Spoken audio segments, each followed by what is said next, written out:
Well, Mikwege Sigaso, Red Cloth Woman is what I go by. It was given to me by my adopted father, spiritual teacher George Goodstriker. So in Blackfoot, I would say Natana Komoki Bisigi. Same words, two different dialects, especially right here in Red Deer, are very, very, very common. So when I heard about the videoing messages of positivity and hope, I really wanted to do that. And so I made my way here. And because especially I'm doing a lot of, I'm an elder in this community as defined by my community. Okay, that's one thing I want to make very clear is that I didn't wake up one day and go, I think I'll be an elder and I'm going to print up some business cards and I'm going to hand them out and that'll be my elder career. It's your community your community that starts putting you in that position. And they can take it away if you're not living up to it. So I'm doing a lot of graduation videos and graduation ceremonies for young people. And I just, I find with the climate right now, people are there's a lot of anxiety. And so the message I want to pass on is as long as new babies are being born, right? And as long as the migratory birds are making their cycle, and as long as the new eggs and the magpies are building nests, we have to keep trying.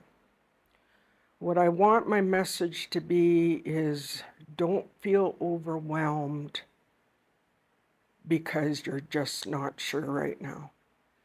Like I'm finding with the graduation ceremonies, a lot of kids, I think, or youth, young people, there's almost an expectation that the minute they graduate, they're supposed to know what they want to do, where they're going to go, what their plan is.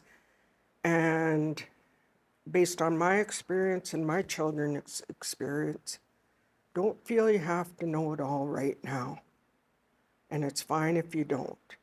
And you'll have a lot of people come up to you going, so what are you going to do now? Or what's your plans? And you might go in your mind, I have no idea, and that's okay. That's okay. Just when you do decide what you want to do, make sure it's something you love and something you're knowledgeable about and something you believe will help others. Because each and every one of us holds a gift. That as we grow into that gift, it'll then become a responsibility to share that with other people to help them.